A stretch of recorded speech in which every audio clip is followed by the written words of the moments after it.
Halo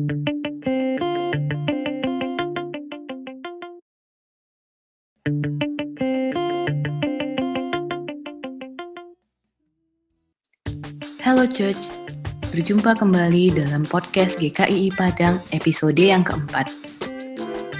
Minggu ini kita sudah mulai beraktivitas di luar rumah. Ada yang berjualan, bekerja, atau mungkin ada juga yang sudah mulai bersekolah. Tentunya, kita harus menerapkan tentang new normal dalam beraktivitas di kehidupan sehari-hari. Pada episode kali ini, kita akan membahas dan memahami tentang new normal. We really hope you'll enjoy and be blessed. Pada hari ini kita kedatangan seorang tamu yang merupakan dokter dan juga pelayan di Gereja Kemenangan Iman Indonesia Cabang Padang, Dr. Ripka Ankasima. Melalui COVID-19 tentunya ada begitu banyak perubahan yang kita rasakan, cara kita beraktivitas, cara kita bersosial, atau cara kita bertata krama juga. Nah, Kak punya pengalaman nggak Kak yang menarik tentang perubahan yang terjadi karena COVID-19 ini? Ada banyak pastinya ya perbedaan antara sebelum dan setelah pandemi COVID-19. Nah, contoh paling jelasnya yaitu tentang pemakaian masker. Nah, kalau dulu paling hanya beberapa pemotor yang mungkin merasa polusi itu mengganggu, dia yang rutin membeli masker. Nah, sekarang siapapun kita yang mau keluar rumah, siapapun kita yang mau pergi bekerja, ya kita harus pakai masker.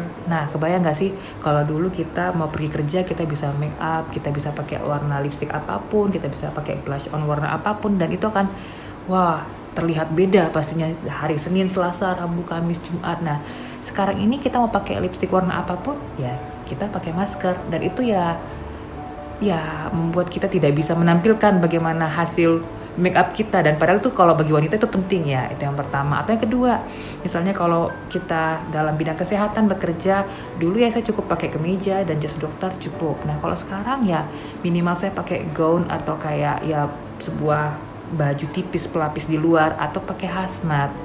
Nah, itu juga akan mengganggu daripada pertama kenyamanan saya bekerja, karena kalau pakai hazmat itu lebih panas pastinya. Dan itulah beberapa cerita perbedaan antara sebelum dan setelah COVID. Oh, menarik ya Kak ya. Apalagi tentang penggunaan masker. Kalau dulu kan memang dipakai karena kalau untuk mencegah polusi ataupun untuk supaya tidak terganggu pernafasannya. Tapi sekarang kan dipakai untuk bisa mencegah daripada droplet itu sendiri atau air ludah yang keluar dari mulut orang lawan bicara ataupun kita sendiri. Kak ada tips sendiri nggak sih cara memakai masker, dari cara memakai masker itu?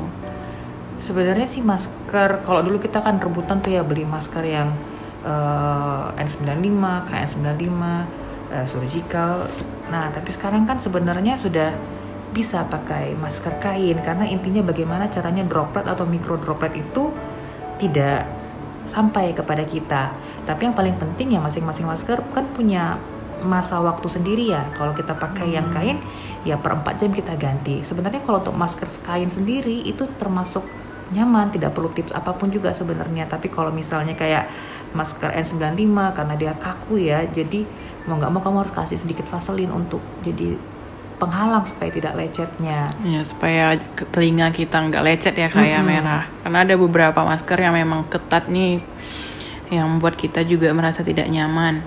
Nah Kak, sebelum keluar rumah sebenarnya apa aja barang yang harus kita persiapkan untuk kita bawa ataupun untuk kita pakai? Ada beberapa barang yang perlu kita bawa. Yang pertama itu ya tisu basah. Karena tisu basah sendiri kan itu mengandung alkohol ya, jadi bisa mematikan daripada kuman. Lalu tisu kering. Sebenarnya tujuannya supaya kita tidak mengambil barang yang kita nggak tahu apakah ada droplet atau mikro droplet yang terkena di barang tersebut. Misalnya gini, kita pakai tisu kering yang ya pemakaiannya umum, kita nggak tahu apakah ada mikro droplet yang terkena di sana. Jadi bawa tisu kering yang pribadi kita sendiri, lalu cairan pembersih tangan atau hand sanitizer, atau saya lebih suka sih dengan memakai sabun cuci tangan. Kenapa nanti? Karena virus COVID sendiri atau COVID-19 ini yang lagi takutin orang, atau corona ini sendiri itu tuh punya selubung lemak. Nah, dengan busa dari sabun itu bisa menghancurkan daripada selubungnya itu. Nah, kita juga tahu kan ada gerakan mencuci tangan. Nah, dengan gerakan mekaniknya juga bisa membunuh daripada virus itu sendiri. Lalu selain itu kita juga perlu membawa masker cadangan. Kayak saya bilang, sekarang kan yang paling sering atau paling mudah kita dapatkan adalah masker kain, tetapi itu punya masa waktu sendiri, yaitu sekitar 4 jam. Jadi kamu harus bawa masker cadangan. Lalu ada peralatan pribadi. Kita bawa alat ibadah pribadi, lalu juga alat makanan pribadi, dan juga jangan lupa bawa satu plastik atau wadah di mana tempat kamu membuang sampah. Maksudnya seperti ini, kalau kamu pakai masker yang sekali pakai, entah itu yang surgical ataupun apapun yang penting sekali pakai, atau sampah apapun, misalnya tisu kering yang kamu pakai untuk melap ke bagian wajah kamu, nah kamu buangnya ke kantong atau ke tempat sampah kamu sendiri. Karena kita nggak tahu nih, kan ada istilahnya OTG, kita nggak tahu apa kita sendiri nih OTG, orang tanpa gejala, tapi kita punya COVID itu sendiri, sehingga dengan seperti itu kita bisa meminimalisir daripada penularan. Kalau untuk barang yang dipakainya Kak, apa aja yang harus kita pakai selain masker? Apa harus pakai pelindung muka yang kayak face shield itu, atau kita juga harus pakai kayak head cap, kayak penutup kepala, atau ada nggak sih Kak barang-barang yang memang harus kita pakai sebelum kita keluar dari rumah? Sebenarnya paling inti tuh kamu cukup pakai masker, karena masker itu sendiri itu efektif kok mengurangi daripada penularan COVID. Selain ya ada kegiatan tadi yang kayak mencuci tangan dan membersihkan diri, nanti kita bahasnya. Nah, untuk masker ini, kalau misalnya seseorang yang COVID itu tidak pakai masker tetapi orang sehat memakai masker, itu kemungkinan penularannya akan menurun menjadi 70%. Tetapi kalau orang yang COVID memakai masker sedangkan yang sehat tidak memakai masker, itu menurun hingga 5%. Tetapi jika dua-duanya memakai masker, itu akan menurun hingga 1,5%.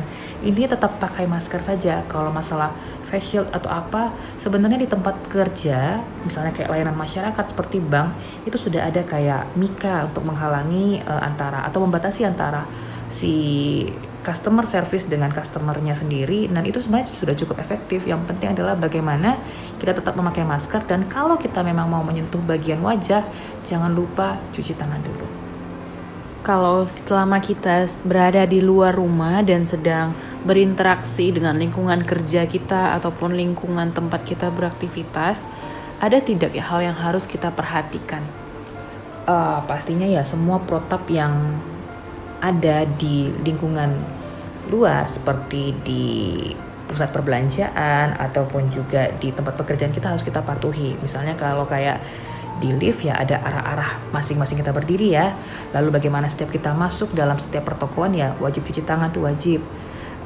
Dan kalau misalnya kita bekerja, ya sebenarnya beberapa tempat layanan umum tuh sudah menerapkan protap daripada yang seharusnya. Misalnya kalau di bank, pasti nanti kita masuk kita harus diukur dulu suhunya, lalu kita disuruh cuci tangan, lalu nanti kita ya mengantri dengan jarak tertentu, itu harus dipatuhi. Dan ketika kita sampai ke teller atau customer service, nah sekarang kan sudah ada mika penghalangnya, dan itu juga sudah cukup efektif. Dan jangan lupa tetap memakai masker.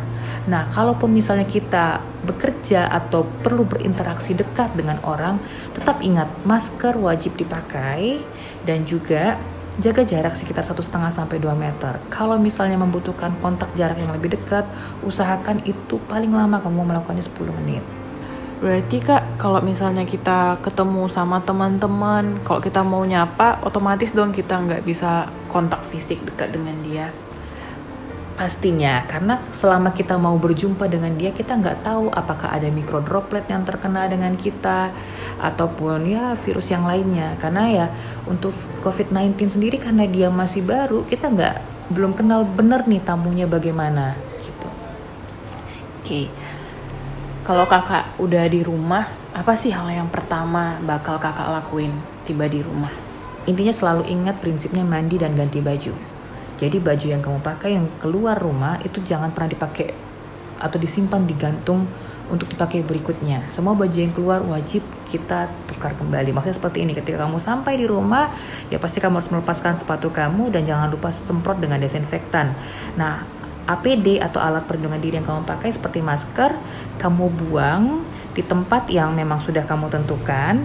Lalu jangan lupa cuci tangan, dan cuci tangan itu prinsipnya seperti ini. Tidak boleh menyentuh barang di rumah apapun sebelum kamu mencuci tangan. Lalu setelah itu segera mandi sebelum kita berkontak dengan orang-orang di rumah kita. Lalu ya baju jangan digantung, tetapi langsung kamu masukkan dalam keranjang baju kotor dan langsung dicuci. Begitu cara kita untuk bisa melindungi orang di rumah kita. Berarti kita tidak boleh menyimpan baju yang sudah kita pakai tadi ya Kak ya. Terus yang menarik nih Kak tentang mencuci tangan tadi juga ada dibahas bahwa busa itu bisa melunturkan dari selubungnya ya, benar ya. Ada syarat untuk sabun nggak Kak? Atau sebenarnya sabun cair dan sabun batang sama aja? Sebenarnya sih intinya memang kita mengenal beberapa zat aktif ya dalam sabun. Ada namanya kayak triklosan, triklokarban, tapi itu kan sebenarnya jatuhnya antiseptik ya. Nah, permasalahannya yang kita kenal si virus itu selalu punya selubung lemak, dan itu poinnya. Semua yang lemak akan hancur dengan yang namanya busa. Jadi sebenarnya tidak perlu ada ketentuan sesuatu zat aktif tertentu, karena yang diperlukan adalah busanya dan bagaimana gerakan mekanik kita. Makanya langkah-langkah mencuci tangan harus benar. Langkah-langkah mencuci tangan ya, berarti kita harus mulai nih mencari bagaimana sih langkah-langkah mencuci tangan yang baik dan benar. Kak, kalau misalnya kita nih sakit atau misalnya lagi demam, flu, batuk, otomatis imunitas tubuh kita tidak dalam keadaan yang baik kan Kak? Ya. Apa kita harus tetap beraktivitas keluar atau kita mengunci diri saja di rumah, atau bagaimana Kak bagusnya? Jadi gini, kayak saya bilang tadi kan bahwa COVID-19 ini baru nih, kita belum kenal banget nih siapa dia. Awal-awalnya itu gejalanya lebih berat ke arah nyeri tenggorokan, terus lama-lama ada nih OTG, orang tanpa gejala, lama-lama ada nih orang nggak bisa membau, nggak bisa mencium, tiba-tiba ternyata dia COVID. Sekarang ya kita menggalakkan bahwa keluar kalau memang benar-benar butuh. Mau kamu sakit atau mau sehat ya tetap ini prinsipnya. Nah, jadi kamu hanya boleh keluar rumah kalau yang pertama ya memang kamu pingin membeli sesuatu yang penting, seperti ya kebutuhan sehari-hari, obat-obatan, tapi memang kamu menjadwalkannya dengan baik. Jadi bukan sesering mungkin, memang terjadwal. Lalu yang kedua, kalau kamu mau melakukan olahraga ya nggak apa-apa, silakan. Ya kenapa? Karena dengan kita melakukan olahraga kan itu menaikkan imunitas. Balik lagi, COVID-19 itu adalah virus dan itu sangat erat hubungannya dengan masalah imunitas tubuh. Lalu misalnya kita kapan lagi bisa keluar rumah Kak? Ketika memang sakit kamu itu memang betul-betul membutuhkan tindakan pengobatan. Atau yang keempat, kamu keluar rumah jika ingin membantu seseorang yang membutuhkan juga. Atau yang kelima, memang jadwal kamu untuk bekerja, karena sekarang kan jadwal bekerja itu diatur banget sama pimpinan kan, jadwalnya supaya tidak terlalu sering berkontak di lingkungan perkantoran. Masih membahas soal imunitas, tadi kakak ada menyampaikan bahwa virus sangat berkaitan erat dengan imunitas tubuh. Berarti tubuh kita bisa mengenal virus, dan berarti virus itu bisa ditangani oleh imunitas tubuh kita sendiri dong Kak? Benar sekali. Nah jadi gini, sebenarnya untuk COVID-19 ini permasalahan yang terjadi adalah yang pertama ya karena virus tersebut bisa merusak daripada sistem tubuh kita. Lalu yang kedua, ada banyak teori, ada katanya badai sitokin atau apapun juga. Itu intinya seperti ini, ketika si virus menyerang tubuh kita, jadi gini, virus masuk ke dalam tubuh kita, dia tuh menyusup seperti kayak spy, mata-mata gitu kan. Jadi dia masuk ke sel sehat dan dia berkembang biak di situ. Ketika dia mau pecah ya dia lisiskan sel sehat tersebut, dan sudah banyak sekali virus yang terhasilkan dan dia akan menyerang sel sehat lainnya. Nah itu akan merusak, itu yang pertama. Lalu yang kedua, ketika tubuh tahu kita ini diserang, nah sistem pertahanan tubuh kita sendiri ya pasti akan meningkat dong. Nah terkadang itu yang bisa membunuh kita. Sedikit kakak cerita tentang herd immunity. Nah kayak tadi dibilang bahwa apa sih Kak herd immunity itu? Loh kenapa sih kayaknya dulu dilarang-larang keluar, sekarang kok kayaknya dikeluar-keluarkan aja nih kita. Nah jadi gini, pertama itu pasti dicoba dulu dong langkah yang paling masuk akal, yaitu PSBB atau lockdown pada beberapa negara. Nah tapi itu kan akan membuat dampak ekonomi dan dampak sosial yang kita juga nggak bisa tahan dalam waktu yang lama. Ternyata cara tersebut tidak efektif karena penularan daripada virus ini lumayan hebat juga nih ceritanya kan. Nah akhirnya ya kita masuk dalam tahap yang diharapkan namanya herd immunity. Maksudnya adalah imunitas pada satu kelompok populasi tertentu. Ini bisa didapat dengan dua cara, dengan cara vaksinasi ataupun dengan alami. Kalau vaksinasi, untuk pembuatan vaksin itu pasti membutuhkan waktu yang panjang, sekitar 1 sampai 1,5 tahun. Nah, jadi diharapkan dengan cara herd immunity ini yang alami, kita selalu waspada dengan virus COVID-19 ini, dan kalaupun kita terpapar daripada virus COVID ini, diharapkan kita mempunyai sistem imun yang baik dan sehat sehingga ketika terpapar ya gejalanya minimal atau kita OTG, orang tanpa gejala. Nah ketika kita terpapar daripada virus ini dengan atau tanpa gejala, dengan sendirinya imunitas kita sendiri akan terbentuk. Karena pada dasarnya pada waktu pertama kali virus ini dikenal, dia mempunyai angka atau fatality rate-nya, itu tidak terlalu tinggi. Nah, jadi intinya sepanjang kita tidak punya faktor komorbid ataupun imunitas kita juga normal dan sehat, ya semua bisa teratasi dan kita membentuk sistem kekebalan tubuh tersendiri terhadap virus ini. Sebelum menutup podcast kita hari ini, ada nggak yang mau kakak sampaikan untuk tips dan trik atau wejangan lah untuk kami bisa beraktivitas dalam pandemi COVID-19? Yang mau saya sampaikan seperti ini. Ada satu teori dari Thomas Pueo yang sekarang lagi hitsnya, yaitu The Hammer and the Dance. Maksudnya itu sebuah konsep yang dia terangkan mengenai bagaimana sih keadaan dunia ketika pandemi ini atau masa ya PSBB dan sebagainya ini selesai. Nah, jadi The Hammer maksudnya adalah itu di mana pemerintah memberlakukan atau membuat suatu aksi untuk menekan daripada angka COVID-19 ini. Contohnya PSBB ataupun lockdown. Tapi berapa lama lah kita bisa tahan untuk menanggung daripada masalah sosial dan juga masalah ekonomi ini. Sehingga sekarang kita masuk pada periode The Dance. Nah, untuk dansa yang dimaksud pada konteks ini adalah yang pertama selalu memakai masker, karena tadi udah dijelaskan bagaimana fungsi masker itu sendiri.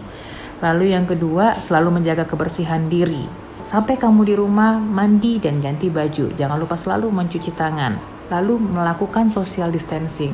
Bagaimana kita berjarak dalam mengantri, bagaimana kita diposisikan dalam sebuah ruangan tertutup seperti lift. Lalu adanya pembatasan daripada kegiatan berskala besar. Lalu juga jangan lupa selalu memeriksakan diri jika memang ada masalah kesehatan. Dan kalau kita punya masalah kesehatan dan setelah berobat, jangan lupa melakukan isolasi diri dan hindari dulu untuk berpergian keluar kota atau tempat yang jauh. Itu sih. Kak, terakhir banget nih, kita kalau mandi mesti nggak sih keramas kalau dari luar? Seharusnya iya, karena misalnya gini, kamu selama di luar kamu kan nggak tahu apakah ada mikrodroplet atau siapapun atau apapun yang terkena di rambut kamu. Atau misalnya kamu naik kendaraan online nih, misalnya kayak yang motor, ya kita nggak tahu dalam helm ini apa bersih atau tidak, seperti itu. Wajibnya iya. Oke, terima kasih banyak untuk kesediaan waktunya dan untuk pengetahuan yang baru yang kami dapatkan. Dan terima kasih ya Kak sudah hadir di podcast GKI Padang pada episode kali ini. Sama-sama. Kita sudah mendengarkan informasi mengenai new normal. Kita diingatkan untuk bisa bersiap sedia dan berjaga-jaga. Menyiapkan tisu basah, tisu kering, hand sanitizer, masker, sabun pencuci tangan di dalam tas kita sendiri. Serta berjaga-jaga, menjaga kesehatan, menjaga jarak, dan juga menjaga kebersihan tubuh. Mencuci tangan ataupun mandi bila diperlukan, atau bila kamu baru bepergian keluar. Sekian podcast kali ini. Kamu bisa share ke teman-teman, saudara, atau keluarga kamu supaya mereka pun mendapat informasi mengenai new normal. Stay safe and stay healthy. See you on the next episode.